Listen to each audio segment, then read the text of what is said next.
It's finally fight week for Vasily Lomachenko versus Guillermo Rigondeaux. And this is going to be part 2 of my breakdown series. This time we're going to take a look at each guy versus other southpaws. Okay, first I want to talk about Lomachenko's use of feints. He likes to keep his opponents occupied and keep them on edge by feinting with his lead hand and by changing levels. Watch how he confuses Gary Russell Jr. with feints, causing Russell to constantly move along the ropes and miss punches. This can effectively wear your opponent out, especially if they are constantly moving around the ring and missing punches.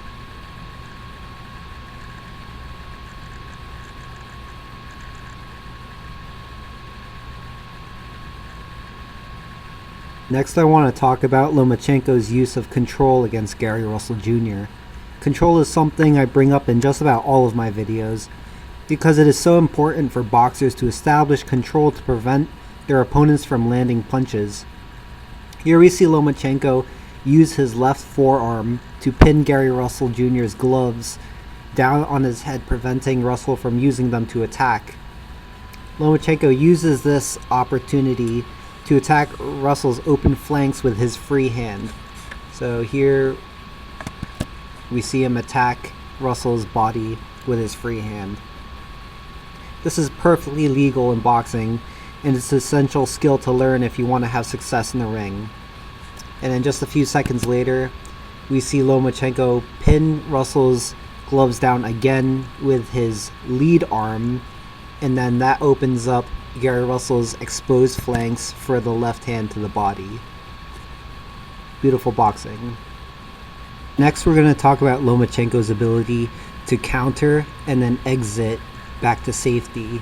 So here we're going to take a look at Lomachenko counter Gary Russell's lazy jab and then stay defensively responsible by ducking under the right hook counter.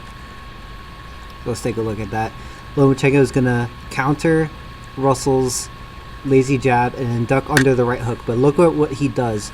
Lomachenko exits out of the pocket from the outside of Gary Russell's field of vision and outside of his lead hand. That way Russell cannot hit Lomachenko back. Gary Russell is unable to counter Lomachenko because Lomachenko steps to the outside, and then now Gary Russell must adjust his position by spinning and turning back towards Lomachenko. Just like stepping outside at an angle to avoid a counter punch, Lomachenko also displays the ability to step into his opponent to avoid a counter punch. Here we see Lomachenko try to shoot a jab and actually miss, but instantly he's going to smother Gary Russell Jr. effectively, shutting down any counter-punching opportunity for Russell. Distance should always be your first line of defense, and Lomachenko does this. Okay, now we're going to take a look at Guillermo Rigondeaux in his fight against Ricardo Cordoba. And in this first instance, we're going to look at Rigondeaux use control to stop Ricardo Cordoba from getting a counter punch off of him. So here we're going to see Rigondeaux miss a left hand, but what does he do? He's going to use that missed left hand, which Cordoba ducks down, to just hold his head in place. And Cordoba does the right thing by controlling Rigondeaux back and clinching him and waiting for the ref to stop it. Okay, here we're going to see Guillermo Rigondeaux land a lead hook on Cordoba and then instantly smother him and grabbing a hold of his head in order to prevent a counter punch from coming back at him.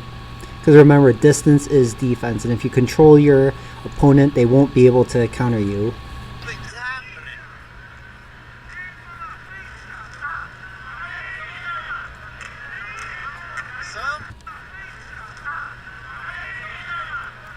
Okay, so Guillermo Rigondeaux landed the spectacular left hand by utilizing a combination of distance deception and weight shifting, which I will briefly explain. Both are techniques you can utilize yourself in the ring with some practice. So there are 3 distinct weight distributions from which a boxer can take to establish their stance. There's the neutral one, as shown on the picture on the left, the forward leaning position, which is the picture in the middle, and the backwards leaning, which is the picture all the way on the right. And Guillermo Rigondeaux utilizes all three of these weight distributions within a matter of seconds to set up a straight left hand on Cordoba. The best boxers will be able to fight from all three weight distributions and switch between them seamlessly to set up traps for their opponents. So if you look at these pictures, the red line is supposed to symbolize the position of Rigondeaux's head, whereas the green line will symbolize the position of his foot. So contrary to popular belief, the distance between you and your opponent is actually the distance between the two of your lead foot or your lead feet, not the distance between your opponent's head and your head. So you look at when he's forward leaning, the distance between Rigondeaux's head and his lead foot is a lot smaller, but when he's in the backwards leaning weight distribution, the distance between his head and his lead foot is very large. So you could use this to set up punches on your opponent. Okay, so here we could see Rigondeaux and Ricardo Cordoba are clearly too far away from each other to hit each other or to really land a punch. So here we see Rigondeaux lean forward right here to make it look like he is closer to Cordoba than he actually is. So Guillermo Rigondeaux is going to set a trap for Cordoba, try to get him to throw a punch that he can counter. So while he is still too far away, he's going to show him this jab. But you see Guillermo Rigondeaux is really leaning forward. So as soon as Cordoba sees this jab and tries to counter him, all Guillermo Rigondeaux has to do is lean back into the backwards leaning position because he's already too far away from Cordoba to hit if he goes back to this position.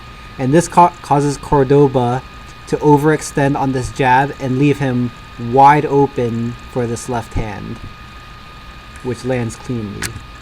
But what's really important to note is that this punch landed because when Guillermo Rigondeaux was leaning back into the backwards leaning weight distribution, Guillermo Rigondeaux's lead foot is actually closer to Cordoba than Cordoba realizes. So really, Guillermo Rigondeaux is in punching range, and this is because Cordoba overextended on his jab. But Cordoba doesn't realize this because Rigondeaux is leaning backwards and making it appear like he's actually further away from Cordoba than he actually is. So Guillermo Rigondeaux switches back to a regular stance and throws the left hand. Spectacular boxing from Rigondeaux.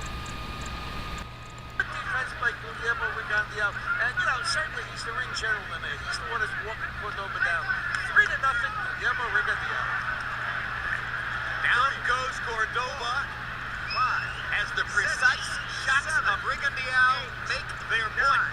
I think it was a body punch. I believe it was too. As always, thanks for watching, guys. If you like content like this and you want to see more, please subscribe to the channel and let me know in the comments who you think is going to win the fight.